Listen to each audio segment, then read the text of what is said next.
by simply clicking on any of the links on the sidebar for headlines, domestic and foreign news.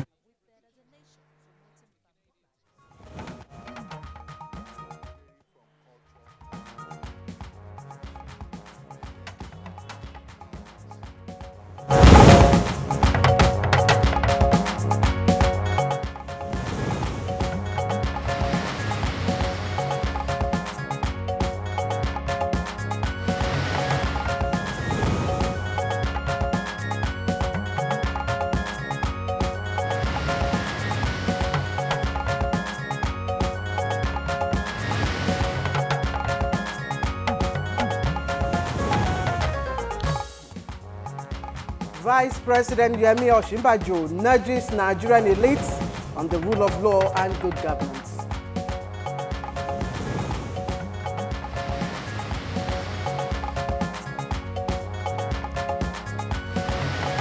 A Senate Committee on INEC says November 18, date for Anambra governorship election, remains sacrosanct.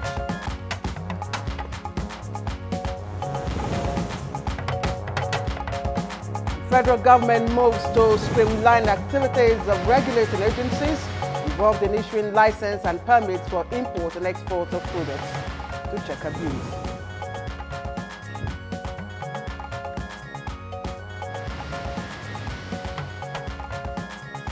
On Good Morning Nigeria today, our focus is on the menace of fake and substandard products.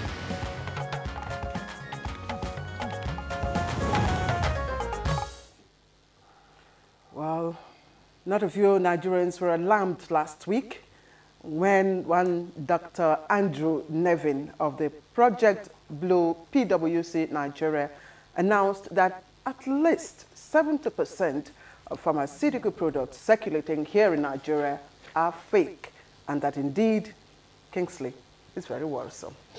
Absolutely so, but I must also add, Claire, that figures from the Standards Organization of Nigeria, that is SON, are perhaps even more worrisome. Now, the organization, SON, puts the percentage of substandard products in the country at over 85, making Nigeria the highest among those patronizing substandard products in the world. Indeed, as far back as 2008, the World Health Organization, that's WHO, after an evaluation on the quality of anti-malaria drugs in circulation in 14 African countries, alerted Nigeria that the country, that's of course Nigeria, has the worst situation among all the countries that are evaluated. Now, with 64% of the anti-malaria drugs in the country at that time were either fake or substandard. But experts say, Kingsley, that Africa records at least 100,000 deaths arising from fake drug-related ailments. Now, that's another very worrisome statistics. Absolutely. Now, most of the fake and substandard products come into the country illegally from Asian countries. Of course, a number of Asian countries are very well known. Now, the Nigeria Customs Service blames this on the porous nature of the country's borders.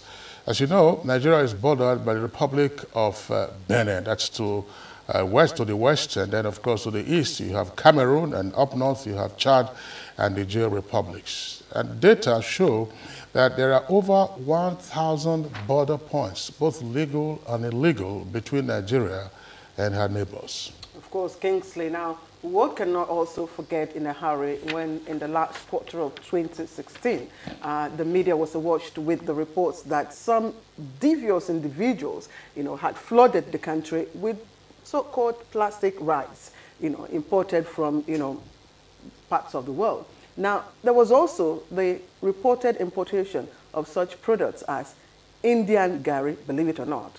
Now, jollof rice also trended at the time. That's varieties of Nigerian local soups and delicacies from, some parts of the world.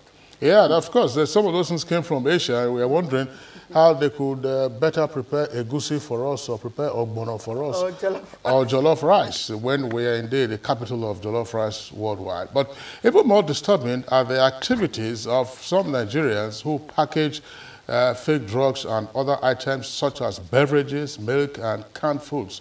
And they always do this, as according to reports, in very squalid conditions, usually also in remote parts of town, and again in uncompleted structures. Now, these harbingers of death, according to reports, have cut short the lives of thousands in their prime.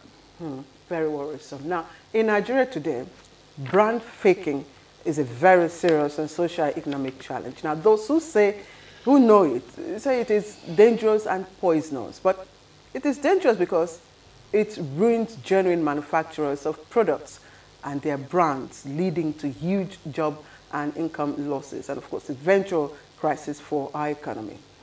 Now, on the other hand, Clay, product faking to the consumer is unhealthy, as consumer gets counterfeit products even when they had paid for the original.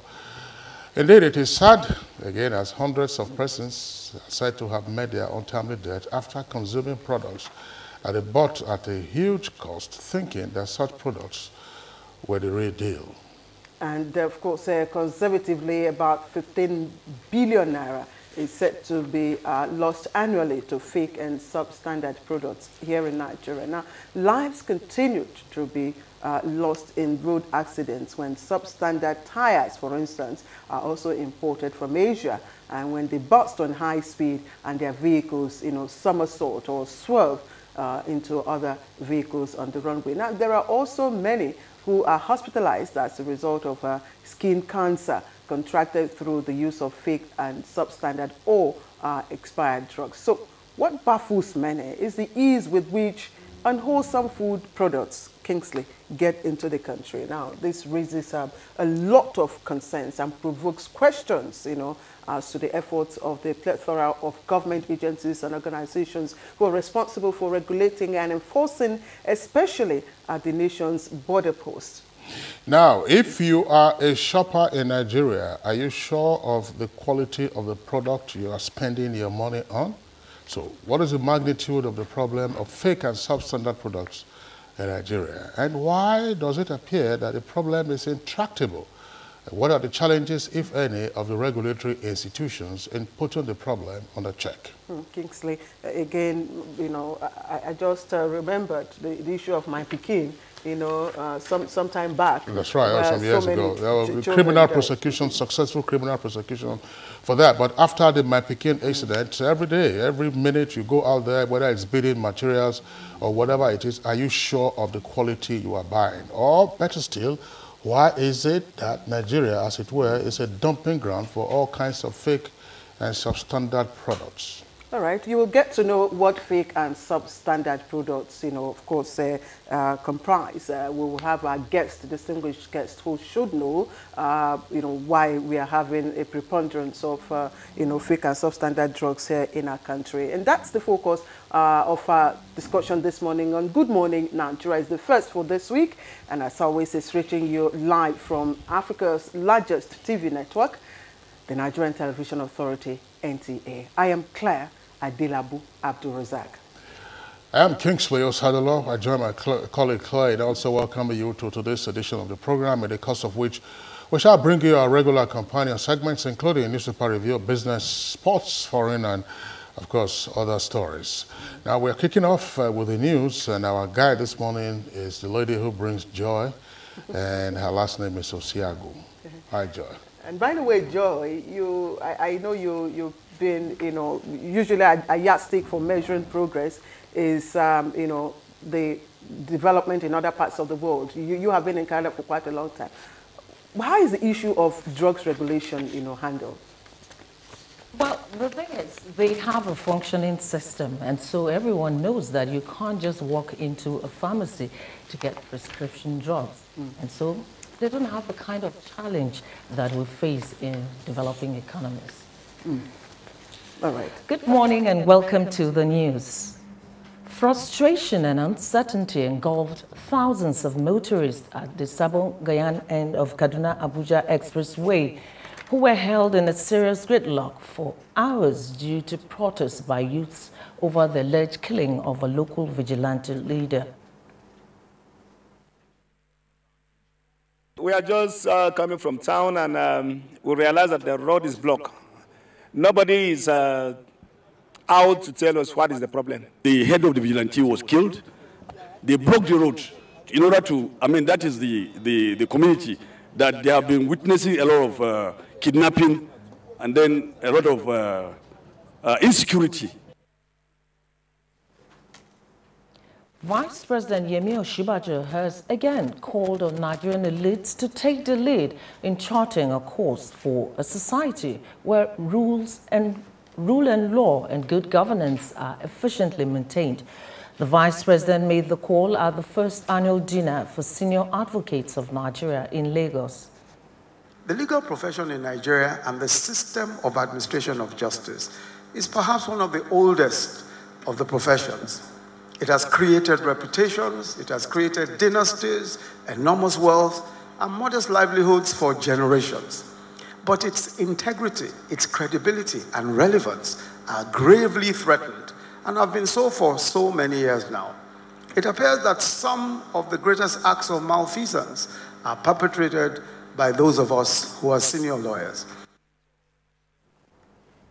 Meanwhile, Vice President Yemi Osinbajo says the Benin Industrial Park will complement the efforts of the federal government in its drive to diversify the economy.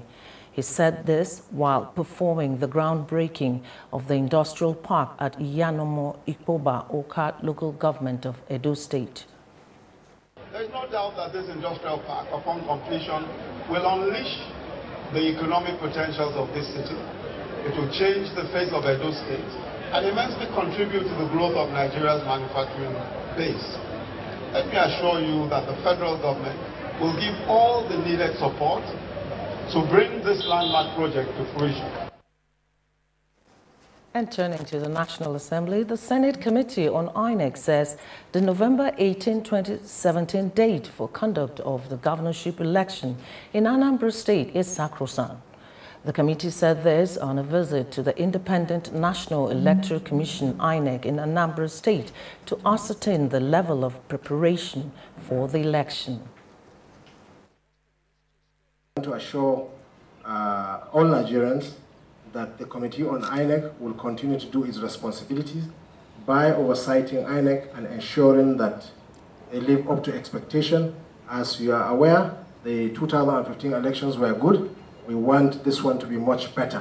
And on the issue of card readers, we also inspected the card readers to ensure that they will be functional and there are no problems with the card readers. And the REC has assured us that they are all in good conditions and everything is working and there is enough backup to ensure that the elections are done free and fair. The National Youth Council of Nigeria, NYCN, has appealed to youths in Anambra State to be law-abiding and eschew violence before, during, and after the November 18 governorship election in the state. Director, Political and Democratic Matters, NYNC, Obinna Nwaka, made the appeal in Abuja. That has peaceful, high number of education, articulated and hardworking youth in the world is Nigeria. Efforts are underway by the federal government to streamline the activities of regulating agencies involved in issuing license and permits for import and export of agricultural produce and other products in Nigeria. The initiative is part of measures being taken to address rejection and ensure standardization and quality of Nigerian goods outside the country. The real problem is that we are not adding values to this food. Not until you begin to add values to food, standard doesn't come in. That is why SON, as the national standard body in collaboration with ISO, are developing a standard to accelerate innovations in this regard to make our cities smarter. The Chief of Air Staff, Air Marshal Sadiq Abubakar, has commissioned the recently upgraded reference hospital of the 115th Special Operations Group, Port Harcourt. The hospital is designed to provide medical care services for officers and men of the force towards achieving a healthy workforce engaged in various theaters of operation in the country.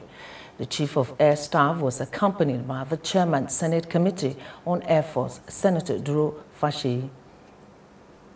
In ways that effectively and efficiently exude excellence in the delivery of health care in support of operations, medical needs of personnel, dependents, as well as host communities. And that's the news for now. Good morning, Nigeria. We'll be back with Claire and Kingsley after the break. Unemployment, notably youth unemployment, features strongly in our party's manifesto. We intend to attack the problem promptly through revival of agriculture.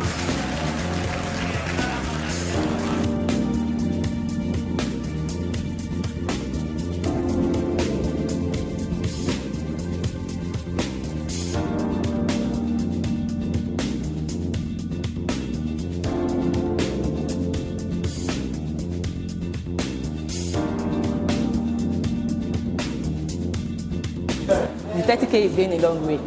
Actually, I bought an acre of land for 60K like 2012, and presently I have a cassava farm and a yam farm.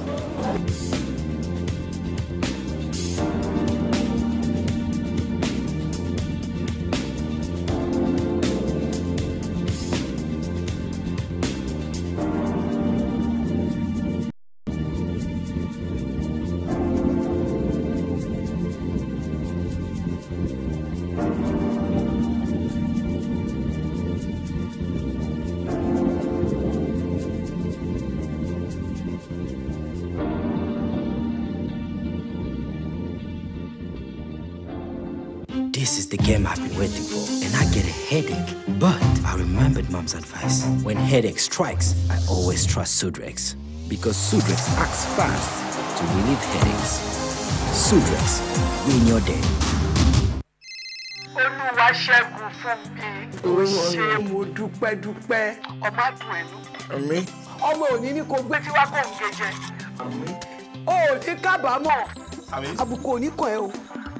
Ayé ò ní rí ẹmú o. Àmín. Ò ní dààmú, ò ní ṣìrìn, ò ní rí bí. Ó yá wọnú ògo tuntun lọ. Ẹlẹ́dàá mi.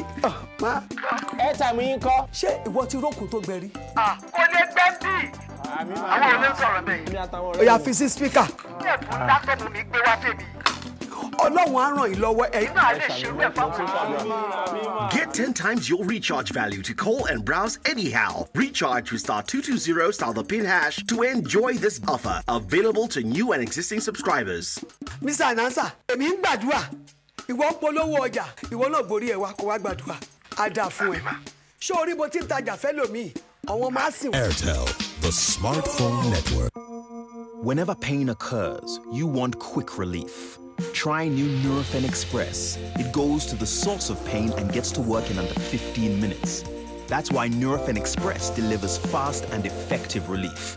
New Nurofen Express works at the source of pain, fast. Being a mom is great, but when your child has a fever, you don't know what to do. I trust Nurofen for Children to take care of my child's pain and fever. Effective relief you can trust.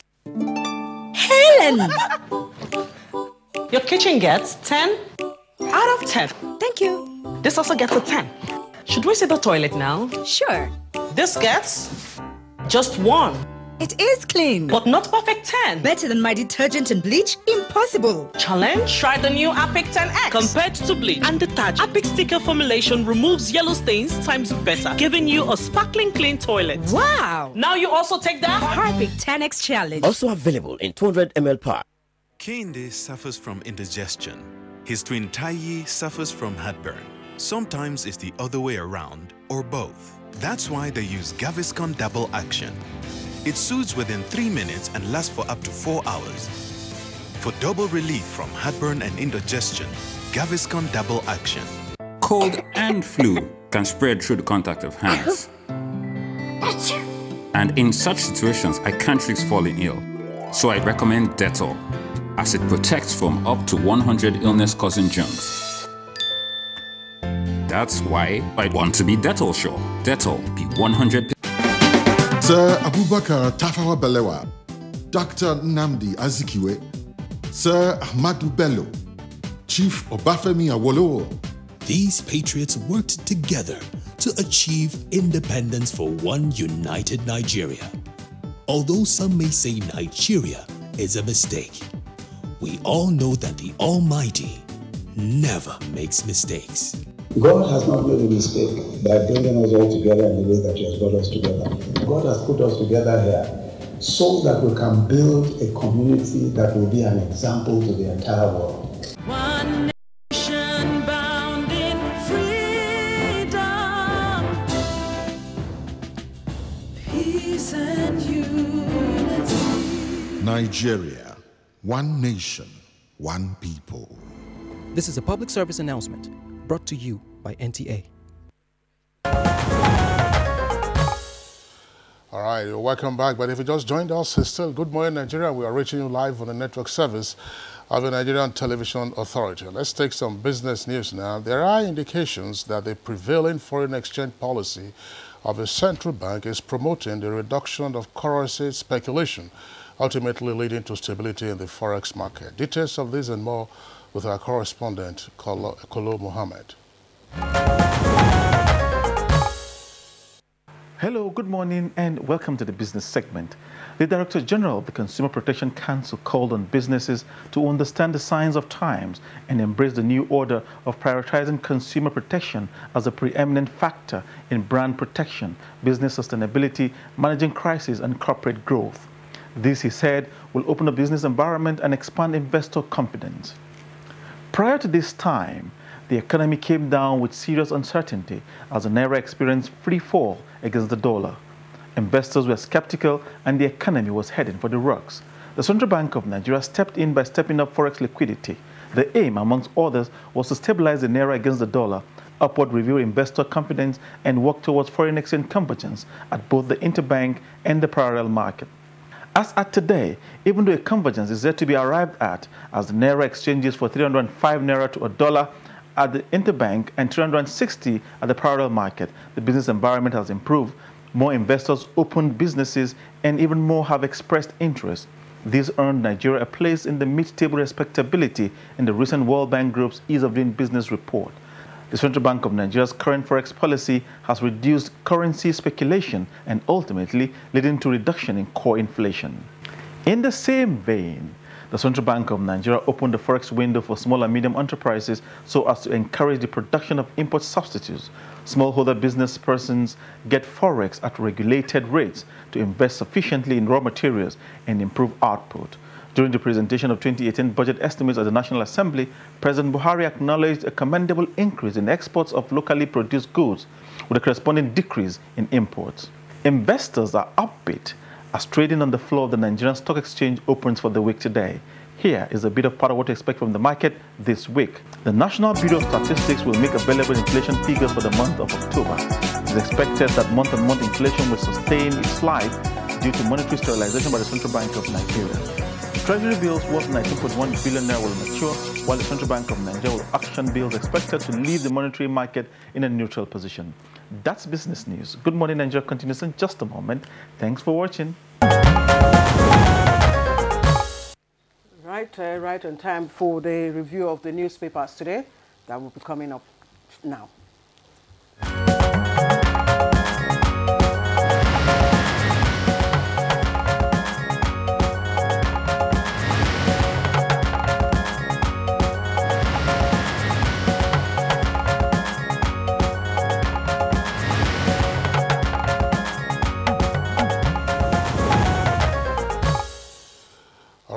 We have some 5 or so newspapers with us this morning, and the headlines, of course, are as different as the papers. That's to say, the front pages are different in terms of their lead stories, but of course, the focus on politics, security, and others. Let's take a look very quickly at the front page of the Punch newspaper. The Punch newspaper has it. There's a story there, but by the way, above the nameplate of the Punch newspaper, that's a follow-up story. It says, federal government flies equipment abroad for treatment. Clay, if you recall, we were discussing this last week, and we said that after President Buhari had given the directive for Second Republic Vice President to be flown abroad, there appeared to have been no stories pertaining to him on the front pages of the paper. So this is an update. He was flown out the weekend, but the destination wasn't indicated. Of the story, perhaps we will have it there for other publications. But for the Punch newspaper, it says federal government flies a Kwame abroad for treatment, and that's on page 28. And there's a story on page 14 above the nameplate of the Punch. It says Obasanjo is the boss of bosses. Ignore him at your peril. This is attributed to former President Goodluck Jonathan. He was president from 2010 to 2015. So it says there, Obasanjo is the capo de capi. That's the headline. Then you have 2 earpieces there beside the nameplate. Banks weigh recapitalization options as pressure mounts. That's on page 37. And no record of treaties signed by Nigeria. That's on page 10. That story is attributed to the federal government. That would be strange for the federal government not to have record of treaties signed by it. But of course, there are matters. It will be very strange. But of course, the details are on page 10 of the Punch. There's a custodian of the treaties, and there are places where you can go to find out where the treaties are kept. Now, military stops admission of combatant female cadets. Military stops admission of combatant female cadets. That's on page 10. And policy in newly ratified conditions of service. And it's like taking 10 steps backward. That's according to CSOs, that is civil society organizations. The admission of female cadets as combatants was a policy that was introduced under the administration of Goodluck Jonathan. But now it says military is stopping that. And then the other headlines there, you see it says Ganduje buys 208 million naira noodles and others to empower Kano tea sellers. Ganduje buys 208 million naira noodles. That's noodles bonanza for tea sellers, Meshai in Kano. Now there are other headlines you find there. That's one I will take now. It says Fulani Christians condemn Plateau killings. That's on page 28. And PDP governors meet on convention in Enugu. And Niger man kills 100-year-old mother for alleged witchcraft. It's like the story about the Meshai, the Kano tea sellers. I'm wondering the channel of distribution. If the state has a record of, the number of Meshai sellers within the state. I should hope so. I'm sure there should be a way of distributing that. And I hope also that the noodles were made in Nigeria. So that's an empowerment scheme. All right, let's quickly take a look at the New Telegraph. It has quite a number of stories, but a very disturbing one as the headline. I'll just quickly take that first. Very disturbing indeed. It says security agencies recruiting cultists, armed robbers, and that's coming from the DSS. Now it says military officials involved in illegal arms sale. Now, Nasarawa, Benue, Taraba, Plateau serve as conduits for arms. And you can read up this on page 5. Kingsley, quite a very disturbing story. If you recall, that's former President Olusegun Obasanjo himself did say, while he was president between 1999 and 2007, that at some point, according to him, the Nigeria police force, he said, was recruiting armed robbers. Yeah, that's frightening. All right, let's take a look at some other stories just above that headline. Ex-VP of Kwame, Kingsley, of course, they talked about this before, flown abroad for treatment. Reps accused DPR, CBN of diverting $950 million royalties. Details of that on page 7. Embrace dialogue. Editors beg Avengers on page 8. And tax evasion. Lagos threatens to shut banks and firms. Details of that on page 6. And just treading at the foot of the paper, chairmanship, PDP stakeholders meeting deadlocked, and governors insist on producing new leadership. Now, there's, of course, health tips there. Diet change could reverse diabetes. Details of that on page 32. Let's take a look at the front page of People's Daily newspaper. People's Daily says below the nameplate with 2 headlines, Buhari, that's the kicker, impunity and terrorism receding in Nigeria. That's on page 2 in greater detail. Then the other headline there says DPR and CBN diverted $900 million as royalties in secret accounts. DPR stands for the Department of Petroleum Resources. That's the industry regulator. Now, the lead story has a double-decker headline, Senate to publish names of companies in 30 trillion naira import scam.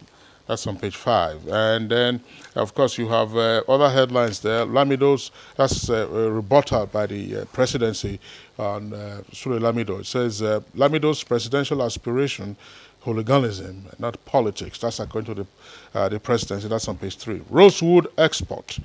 This is UN's Amina Mohammed did no wrong, according to the federal government.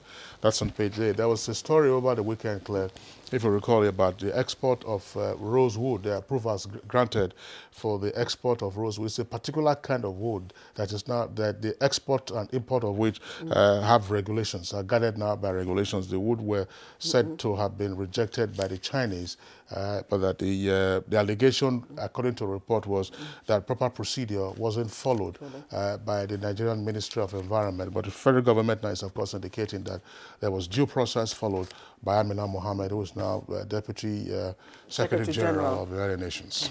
Okay, now quickly now, looking at the Pilot's newspaper, and again, the lead story, Nigerian banks downgraded. New Moody report lists UBA first ups. Long-term foreign currency deposit ratings down, and inability to contain non-performing loans and others too. Now, these are all the factors that have led, of course, brought down the grading of Nigerian banks. That's according to Moody reports. Kingsley, should we have any cause for concern? Well, well, that's we have industry regulators. You have, that's the central bank, NDIC, and so on and so forth. But of course, these are credit ratings or assessments given from time to time. If you recall, Moody's, of course, had also issued its own report about the Nigerian economy, to which the federal government responded last week. That story is also there on the front page of this day newspaper. Indeed, also the issue of non-performing loans has been, you know, trending for quite a while too. So that could also be a factor. Just other stories on resource control. We stand just slightly below the picture story there, and that's coming from the Ijo Youth Council IYC. Details of that on page 6. But let's take a look at the trending stories. Broadband penetration, NCC plans new spectrum auctions, and NAFDAC debunks 70% fake drugs claim. Don't forget, that's our focus on Good Morning Nigeria. In a short while, we'll be taking off our discussion. Now, Guba polls avoid state of emergency declaration in Anambra, Udwa warns. EFCC changing narrative of criminal prosecution. Presidential media team, it's on page 5. And Nigeria needs 35 billion naira annually to sustain economic growth. That's coming from the Minister of Finance. It's on page 9. That's about it from the Nigerian Pilot. Now, for this day newspaper, there are 2 or 3 headlines we will take straight away from the front page. Above the nameplate, I already indicated the story on the on Nigerian banks and Moody's ratings, which Claire read from another paper. But there's a story on aviation here. It says, Port Harcourt and Lagos airports rated among worst in the world. That's on page 57. And then federal government unfolds fresh plans for Niger Delta development. That story is there with 2 riders. And then there is a story just beside the, that's virtually the foot of the front page, atop the strip advert there. It says, Ikoyi billions. That's the kicker. Whistleblower will be paid this month, says Adeosun. Adeosun is Minister of Finance. That story is on page 8. And Claire, of course, you know, there were reports at the weekend also that there were, you know, there was some confusion regarding whether the whistleblower over the Osborne Towers, 43, for Osborne Gate, if you like, had been paid his 5% or otherwise. His lawyer was also quoted to have indicated his dissatisfaction, or his client's dissatisfaction with the way the matter is being handled. But the story is there now that he will be paid this month, according to the Minister of Finance. And just by the way, Claire, before we leave, there's a story we read on Friday, if you recall, Friday, I believe, from the inside page of this day newspaper. The story was, the headline was to the effect of something amazing. Ministry spends 700 million naira to develop a web portal. There's also been a rebuttal of that story, but it's not on the front pages of the papers we have this morning. They have the story indicating that they have two data centers, training of staff, as well as the IT infrastructure on which the Ministry of Solid Minerals spent 700 million naira. Quickly, just to draw attention, SERAP has, of course, is calling for the probe of Rocha's, Imo State Governor Rocha Sokorocha, for what he said is an alleged abuse of office, probe for Okorocha's over the statues. And again, Kingsley, the ratings that we've been receiving is quite frightening. Now we're having airports being the worst in the world. We have Nigeria police being the worst in the world. We have, drug circulation being the worst in the world. Oh, but we are not the worst place in the world. Yeah, but we know. But it's worrying how these statistics are, collated and all that. But again, the police, of course, issued a rejoinder to the rating that they got. But of course, we know that there are challenges, and we'll square up accordingly to those challenges. Claire, pretty worrisome. All right, so that does it for this Sepa Review segment this morning. We'll take a short break now. When we return, our focus, of course, is on fake and substandard products that appear to be awash everywhere. The Federal Ministry of Industry, Trade and Investment, in collaboration with the Federal Ministry of Information and Culture, the Made in Nigeria campaign. In the midst of unprecedented multiple challenges, our great country Nigeria, as Africa's largest economy, is surely marching on to a new era of all-round prosperity, especially through re-engineered and diversified economy, powerfully driven by the change agenda of President Muhammadu Buhari, GCFR. We will patronize local entrepreneurs. We will promote the manufacturing powerhouses. Our objective is to make Nigeria a new manufacturing hub. It is not time to complain. It is time to join the campaign. It is time for economic recovery, growth and diversification of our economy by Made in Nigeria.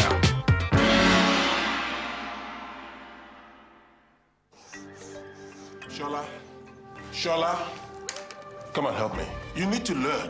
But I'm more interested in drawing. How are you going to be part of the business if you don't learn? You just don't understand. Morning. Anyone for some Lipton? The rich taste of Lipton awakens body and mind. Let me have a look at your drawings. Son, these designs are amazing. Lipton Yellow Label Tea. Awaken to what really matters. Everybody was everywhere was Deep milk was correct time was anytime was Deep milk was quality milk was yes, so your correct Peak liquid milk don't come inside Wazobia pack. You fit use Peak Wazobia pack anytime, anywhere. 15 naira was Peak milk Wazobia. Your perfect family is under threat by germs. Infectious diseases are now the world's biggest killer of adults and children. Every day, 16,000 children under the ages of 5 and thousands of adults die from infectious diseases. These infectious diseases are caused by germs. They are everywhere. An average human being comes in contact with over 1 million germs daily. In unclean water, dirty surfaces, in the toilet, on cuts and wounds, on your clothes. Germs can cause deadly diseases like typhoid, diarrhea, flu, and cough. To protect your family from germs, use the power of Dettol's 1 Cap Full for surface cleaning in your bathing water, in your laundry water, for first aid, to protect your family from up to 100 illness-causing germs. Be Dettol Sure. Endorsed by the Nigerian Medical Association. Hate speech is not a joke. It incites genocide and crimes against humanity. Most of Africa's civil wars are caused by hate speech from one tribe against another. We don't want it here. The Nigerian government stands firm against hate speech. I was distressed to notice that some of the comments, especially in the social media, have crossed our national red lines by daring to question our collective existence as a nation. This is a step too far. One nation bound in freedom. and unity. Nigeria, one nation, one people. This is a public service announcement brought to you by NTA. Jennifer, don't tell me you're still looking for chapters for your expo. What expo? I'm reading to pass. Yeah, right. I beg, we all know even if you study, the surest way to graduate in this school na to do a rejo. Or better still, we hook the lecturers, Abby. No, that's a thing of the past. I would not get a certificate I cannot defend. I would not be a burden to the nation or the society by fixing or buying certificates that does not add value to my life. This is the era of change, and change begins with me. This message is brought to you by the National Orientation Agency in conjunction with the Federal Ministry of Information and Culture. All right, thank you for joining us once again. If you've just tuned in, you're right on time for our conversation. And today we're looking at the, of course, circulation, the prevalence of fake drugs or fake product circulation here in Nigeria. Of course, over the weekend, there was a report that came out, which, of course, was very, very alarming. It was alleged that over 70% of drugs circulating in Nigeria are fake. But let's take a look at Omotola Omojola's, or let's listen into Omotola Omojola's report for the background there to kickstart our conversation.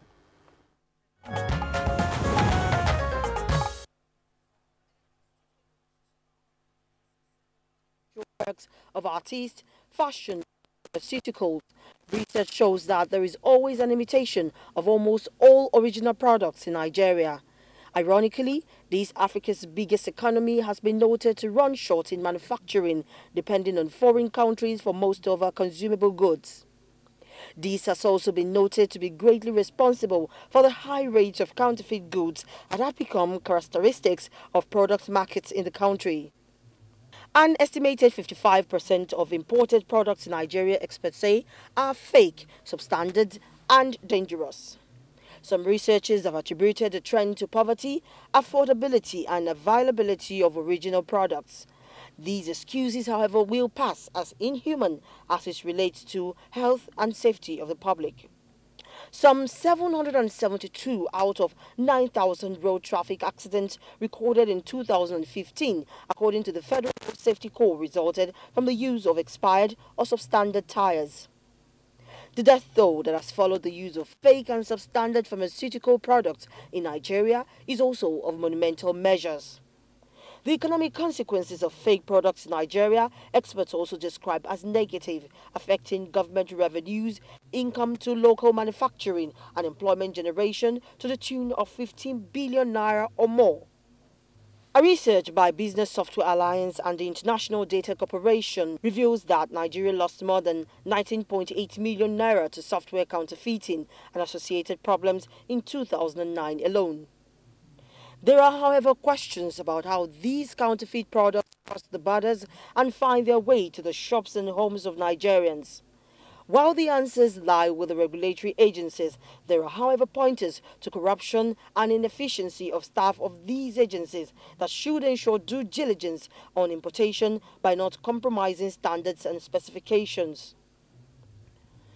The complacent nature of citizens by not reporting to relevant agencies is also noted.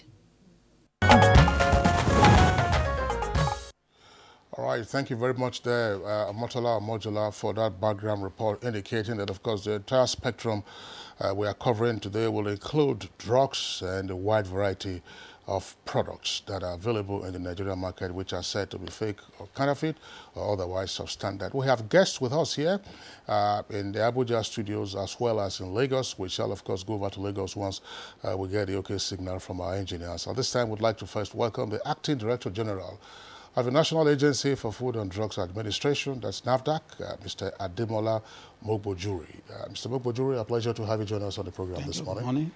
All right, and then we also have with us here the Chief Executive Officer of the Consumer Protection Council. That's Mr. Babatunde Erukera. Mr. Erukera, a pleasure to have you join us on the program. Good morning, thank you. All right, and also here with us in the studios is the Director of Legal Services of the Standards Organization of Nigeria, SON, Umaru Kawu. Umaru Kawu, a pleasure to have you join us today.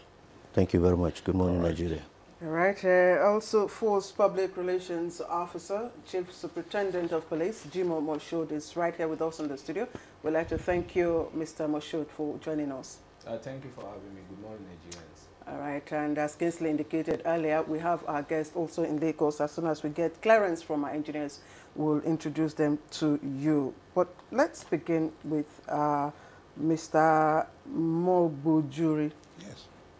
Of course, Acting Director General NAFDAC. Now, between 2012 and 2015, we understand that the prevalence of fake and substandard drugs in circulation of Nigeria dropped from 19.6% to 3.6%. Now we hear there is an increase, to about 70%. How severe is this issue? Well, the gentleman that gave the 70% incidence of fake and counterfeit drugs in the circulation, I do not know where he must have gotten that figure. We know for sure that we have about 3.6 incidence of fake and counterfeit drugs in circulation as at 2015, and there's a current one that we've just done also now, which will be released very soon.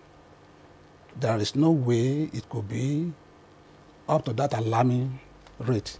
Even when we all started it in 2001 or so, it was not up to 70%.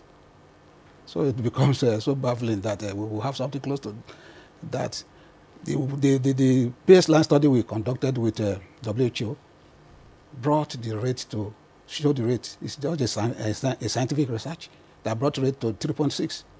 And the current one now also that we are doing with USP, which will be out very soon, I'm reasonably sure that the rate will be. USP is what? Yeah, United States Pharmacopoeia. We're very sure that it will not be something close to, or it will likely go down a bit. So that 70% is not, and we have already debunked it in the newspaper also, that it's not tenable, it's not feasible, it's not obtainable. We don't know where the man will have gotten the figure. So, do we still have a problem of fake, counterfeit, of substandard foods and drugs in the Nigerian market? Yes, we still have the problem. The problem will always be there. The only thing is that we are doing everything humanly possible within our power. NAFDAC is in collaboration with all sister agencies to reduce it and to also try as much as possible to mop it up from the society, the market. The incidence is still there. People are still doing it locally. People are still also bringing into the country through land borders, through ports also. Yes, the incidence is still there, but it has been reducing gradually, not even 5%. The percentage figure you're referring to before we bring in the other guests, this has to do with drugs. Yes. What about foods? The food, we have not done any baseline study on the food, but definitely the food incidence we usually have something quite lower than that of drugs, not as much, as high as that of drugs. So for the food, we have something quite reasonable, quite within the tolerable limit, though we are still much prepared to do a lot of work to ensure that this thing does not... all right, Acting DG NAFDAC, we'll come back to you to crunch the figures you talked about together with the experiences of persons who have encountered a wide variety of worrisome products and goods in the market related to foods and drugs. But just before we bring in our Lagos guests, let's get some clarification of the issue, because there are terms that are being used interchangeably. Substandard, fake, and counterfeit. That's Umaru Kawu. That's the Legal Services Director of Standards Organization of Nigeria. What is the difference, if any, between a fake and a counterfeit product, or a fake and a substandard product? Thank you very much. A fake product, by definition, will be a product that tells a lie about itself, and could be in the manner of instances. Invariably, a fake product will fail the specifications required of that product. So at the end of the day, in real terms, a fake product will be a substandard product. And a fake counterfeit product, exactly. Fake and counterfeit will invariably be substandard. All right. Okay, sorry, say with you, yes. Within your area of influence, supervision, how severe, is the challenge of fake or counterfeit products? Within the arms of standardization, there are instances both of imported and locally produced products that are faked. In our circumstance, we usually find our local traders who fake products that, in the Nigerian parlance, say move. I give you a simple example. Nigerian cable are reputed to be of excellent quality. We've seen a situation where people in Nigeria fake those products. If you go to Inewi Kutix, he has a factory there. He produces excellent cable. And we're in a situation where less than 2 kilometers away from there, in the market, you find fake Kutix products. Some of those products are imported. That's why I say a fake product can be substandard. When they're imported, in the labeling requirement, they'll import them as made in Nigeria. That's an infringement of the labeling requirement, and it will make it substandard. Beyond that, when you test it for performance, it will also be substandard. So there are a couple of products that are faked within the Nigerian market. All right, CEO of Consumer Protection Council, Mr. Babatunde Irukera, we already introduced you. Now, the acting DG NAFDAC is indicating that, well, we are battling with the incidents of fake, counterfeit, or substandard drugs, but the figures would appear not to be alarming. According to him, 3.6% in 2015, probably around that, whatever the latest study might indicate. What are consumers reporting to your council? Well, respectfully, and thank you for the question. Respectfully, our position in the Consumer Protection Council is that the incidence of substandard, fake, counterfeit, or adulterated products is excessive. And I think NAFDAC might be coming from, like you said, the baseline of studying what the entire industry is. But what we do at the Consumer Protection Council is to proceed from what the feedback we're getting from consumers are. And it's interesting that this is a conversation that is occurring now. One of the first visits I received when I took office in the council a few months ago was from our Southeast Zonal Coordinator, who was in the council to do some other things and just walked up the stairs to meet with me. And I asked her, I said, tell me what the biggest problem you have is, what your biggest problem in the Southeast is. And she said, it looks like we've completely lost the battle to counterfeit and adulterated products, especially in food and drugs. And obviously in appliances, fixtures and fittings. And the exchange we had that day was very alarming to me because it was costing lives. People were consuming things that was killing them. And people were buying, just like he said, fixtures and fittings and wirings that were causing electrocution. And so for us in the Consumer Protection Council, while I respect the standards regulatory authorities, I think that we have a problem.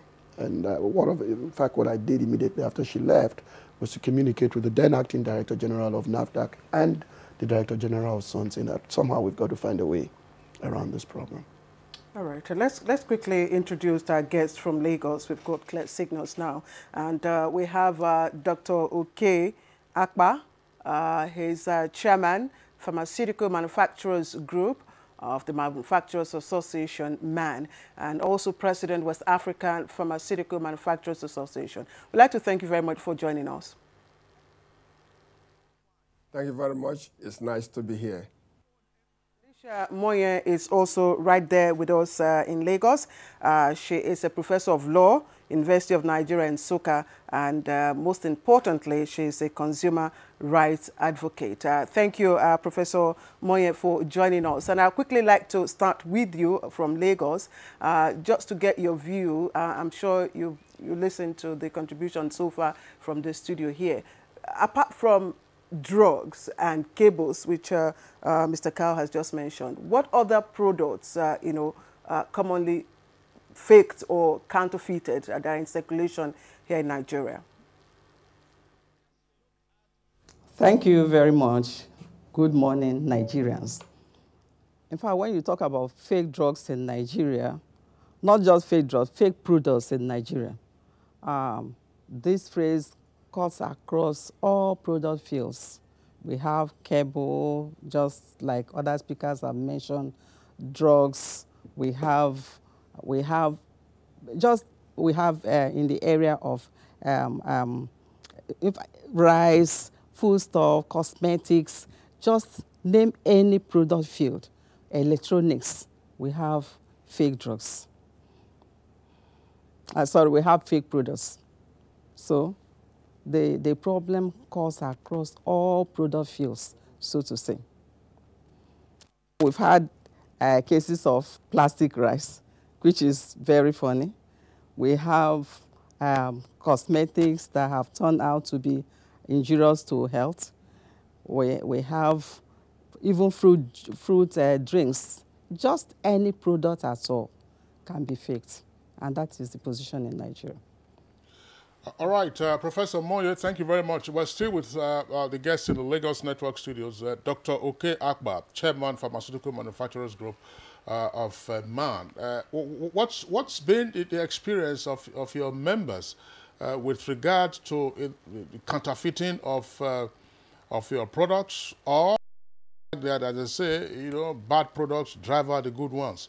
What do we know from you with regard to the prevalence of adulterated, fake, or otherwise substandard drugs? Thank you, Kingsley. Thanks for that question. The experience of our members, both in PMG MAN and in MAN in general, is the fact that fake drugs, fake products are still very much around. They are still very much with us. Whilst not wanting to go into the debate of the level, the acting DG NAFDAC has put a number out, and that is being contested right there among your panelists. We want to state that the incidence of fake drugs or fake products, as it were, is something that should be driven down to the zero level. There is no percentage of it that is desirable. And we wish to confirm that we still have it in pharmaceuticals. Is an issue. Given the level and the danger of fake drugs, especially from human angle, from economic angle, from social economic angle, from industrial perspective, it is something that we frown at. And it is something we are looking forward to collaborating on a continuous basis to stemming out. And that is why we are very glad that this conversation is holding this morning. So we still have the issue. So, Akpa, let's bring in CSP Juma Moshood right here now. CSP Juma Moshood, we'd just like you to share your experiences with regards to fake and substandard or counterfeited drugs, and of course, so what are they, or where are the outlets, where this is ongoing? Thank you so much. This question is very good for me to start with. I want to first of all start with the Pharmacy Act, which empower a senior police officer to enter any premises where it is suspected that fake products, probably drugs, is being manufactured, and to ensure that the necessary procedure are followed. Get them arrested, get the expert opinion from the Pharmacy Council, and prosecute such an offender. And this has been going on before even the establishment of NAFDAC, because when the government see the need to bring in food into it, NAFDAC Act is quickly there and give the police authority specific duties to carry out. So if you look virtually at all these agencies, their chief executives are here. They'll be able to confirm to you that we have police detachment attached to them to ensure that we do proper investigation and equally prosecute diligently in court to ensure that this serves as a deterrent to who would be offender. But in this regard, we discovered that the role of the police in this area is very wide. And though we have an understanding with this agency, but some of the activities equally try to draw down our participation in ensuring that there's effective control. But having said that, the Inspector General of Police Office of recent, because not only issue of food, products of drugs and food, equally piracy, and even if you look at issue of fake currency, we are equally enforcing the law there. And we are working with the CBN to ensure that any area of lapses where we have intelligent report, because if you go to some area in the southeast where equally wine, drinks, possibly soft drinks are being adulterated, the police move in first.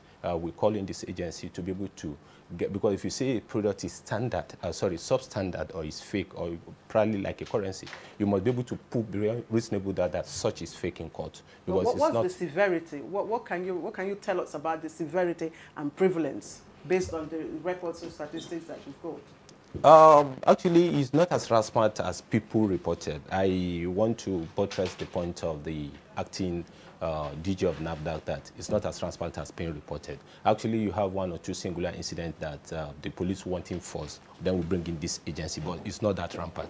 But that does not mean that in some area, like I'm sorry to say this, in the southeast, that's where we have most of these arrests, and of recent in Lagos area, equally you have prevalent cases of faking product, people who sit in their home and equally manufacture or bring in people from foreign country. I don't want to mention names so that I don't go into legal issues. Bring in somebody, enter the house, just a man, produce a certain product, and before you know it, label it and start selling in Nigeria. So the severity of the prevalent cases is reducing with the collaboration between Nigerian police force and all these other agencies that have responsibility in ensuring protection. Actually, there is protection, administration, and control. Ours is enforcement and prosecution of all the cases in court. So I think there's a lot we need to still do to continue to synergize with all this agency to ensure that we bring it to the bearers in the country. But that does not mean people with ulterior intention will still not make attempt. People will make attempt, and attempt is equally an offense because not only when you have succeeded in carrying out this act, and that is why preventive control is much more important. And those that you cannot prevent or control, you go to prompt detection to ensure that you bring in the suspect and you prosecute them effectively. But it's a different ball game where we have recycling of suspects, where people are taken to court and on mere technicality, they are set free, and this is not good for the system. I think we all have a role to play in the criminal justice system, the agency of government that have to do with the control of drugs, food and administration, standard organization of Nigeria, those that have to do with piracy, another issue, ensure that we prosecute the suspect that have been arrested to the logical conclusion. But where we have been discouraged, like the Consumer Protection Council will tell you when people come and report to them, at the level of going to court, they chicken out and wouldn't want to go further with that. I will not be able to achieve the desired result.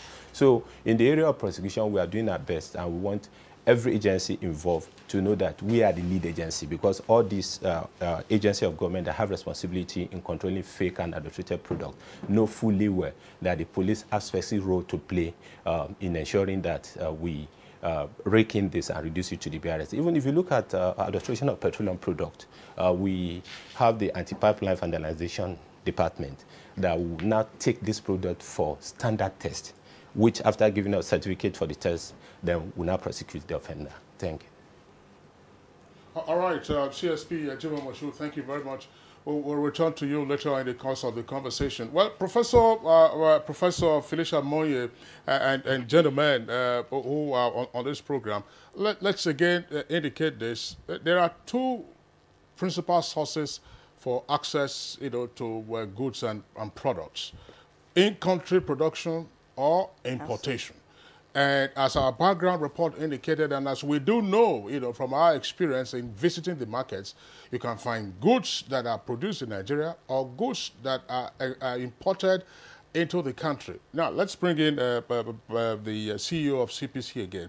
There are complaints by potential consumers or potential shoppers that some of the products that they encounter, either mostly imported products, that some of them are substandard.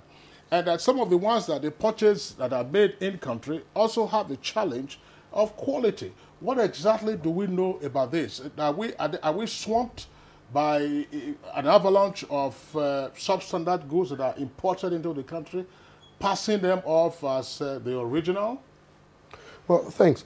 Whatever the case may be, I mean, regardless of what the numbers we agree or do not agree on, from a consumer protection standpoint, I think we have a problem. I met last week with the CEOs in the food and beverage industry, and one of their greatest complaints was always also counterfeiting and adulteration of their products. And so we have a problem from a consumer protection standpoint. And what we must do is to figure out what really is the best collaborative approach to confront this.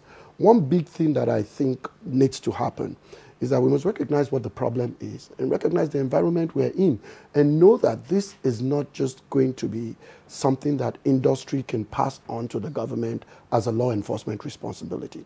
It's a partnership. And that's the point that I keep making. For instance, what we're finding out is that many companies, especially the big companies, are somewhat responsible and they protect their brands as best as they can.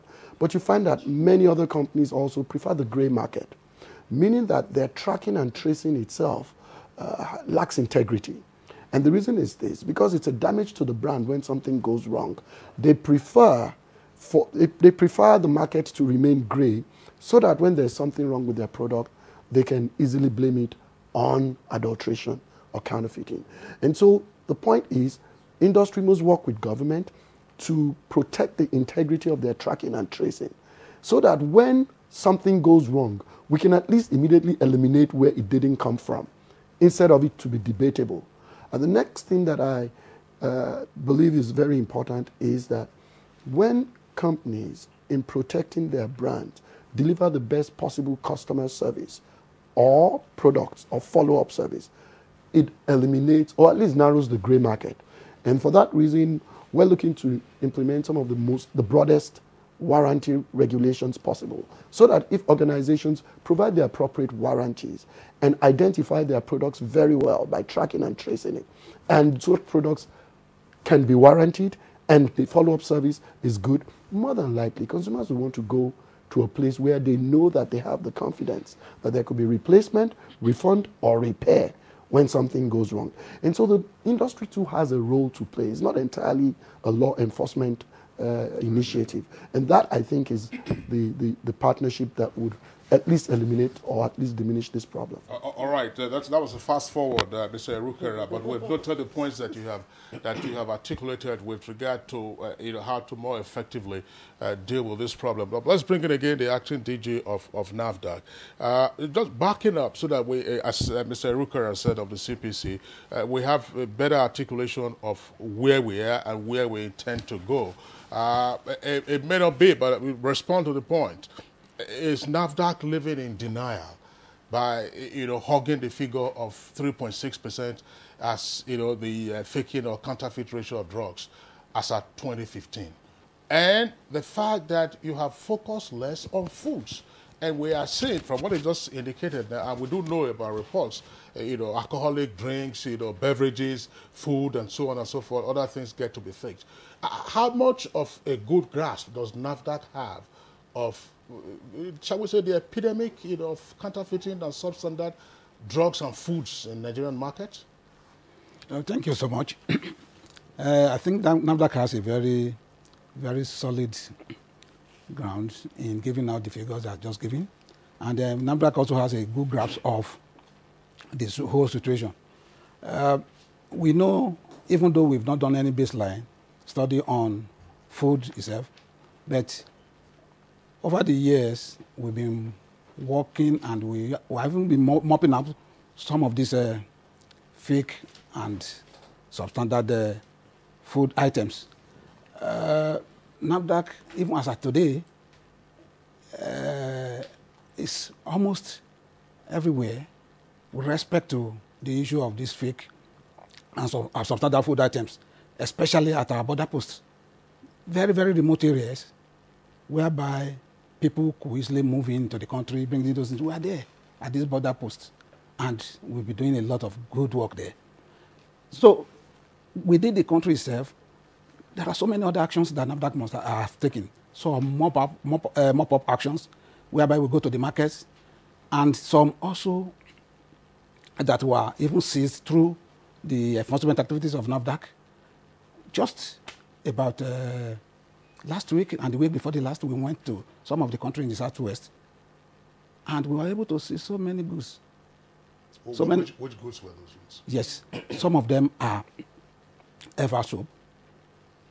Some of them are the insecticides, and there's just too many. So we have been doing all these ones, and we have been getting good results over it. The only thing is that probably we do not seem to be making very much noise over some of them. For example, in October 18, we paraded a man who we laid a siege on his company in Lagos for so many hours, till 3:30 a.m. 3:30 a.m. before we were able to get him. And we were able to seize a large quantity of adulterated and fake insecticides, worth about 50 million naira from just one person at a go in the night.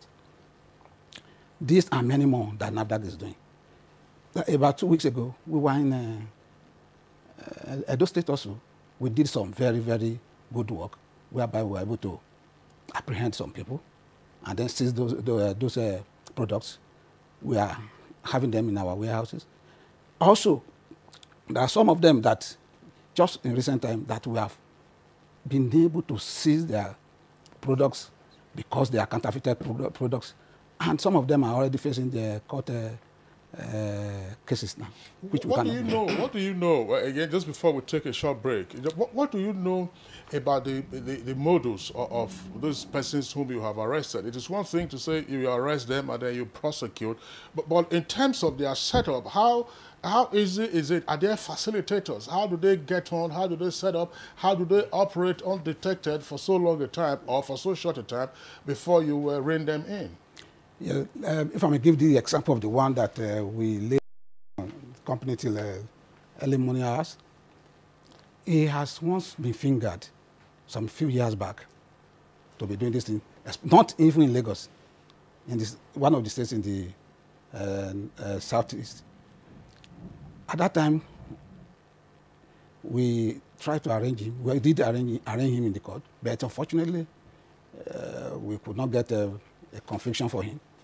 But we've been on his trail for long in Lagos, whereby he has warehouses, even living houses, where he converted to his own warehouses. And himself will not live there.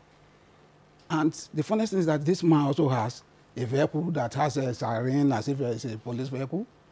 But we are so lucky because most of our operations, we've been receiving tremendous help from the police force, because they are always there with us, and they are always there for us. And all these ones were done by them. Why not for their own actions? How could we have gone as far back as early as 3:30 a.m. laying siege during the day till 3:30 a.m. before we could be able to apprehend the man? So some of them are well organized and they are well connected. Okay, let's just pause you for a while. I'm bringing Dr. Oke Akpa from our Lagos Network Center. Well, you as you heard, most of the fake drugs or fake products are imported. Now, does that speak to the strength and capacity of our indigenous pharmaceutical manufacturers to meet local demand, or what seems to be the issue here? Thank you very much. Not at all. Not at all. Let me try to deconstruct a bit some of the things that contribute to circulation of fake medicines, fake drugs, or fake products. Number one is the regulatory environment, and I think that is why the acting DG NAFDAC has been speaking to it. The other factor is the dependency level of a country or a destination to importation. I will have said time without number that things like medicine constitute part of the security framework of any country. Because if a country cannot provide food and drug, that country is vulnerable to external influence, to external attack and vulnerability. Right to your point, it may please Nigerians to know that there is adequate capacity to manufacture in Nigeria, for Nigeria, by Nigerians, essential medicines. No country produces all the medicines it requires. But in Nigeria, we have enough capacity to make essential medicines. Membership of PMG-MAN is well over 130 and counting, and investment is into billions. But what has been the situation? The situation has been that we found ourselves is the one that people, or do I say policies, have not been consistent enough to maximize the potential that exists in the industry. In the year 2003, down to 2005, there was a national drug policy for Nigeria, which aimed to provide 70% of medicines consumed in Nigeria by Nigerians through local manufacturing. That number has not been achieved, despite all the effort being made. In 2005, 18 products were put on import prohibition list.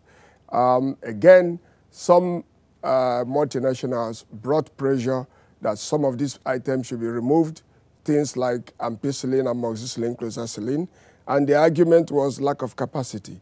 They were obliged because they promised to put plants in. That has not happened. Today, we have over 20-something factories that can manufacture those products. And we are appealing that this product should be put back on import prohibition list. We have countries just nearby us that has lesser capacity than we have, that have over 40-something items on import prohibition list.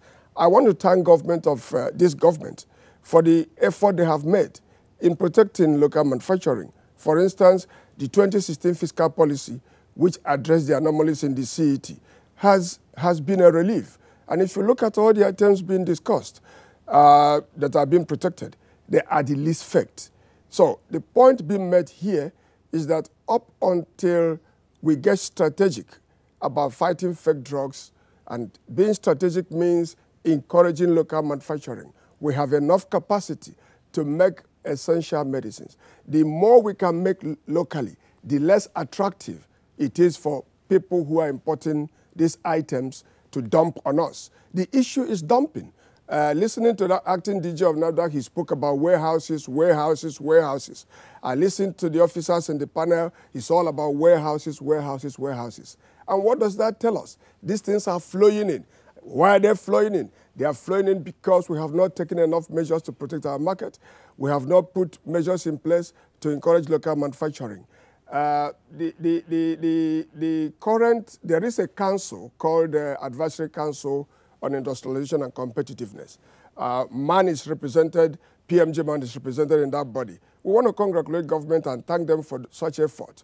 But if you look at the presentations we have made, we have said, let's make it more stringent for people to import products into this country, number one. Number two, let's strengthen the punishment profile, things that happen to people that import this.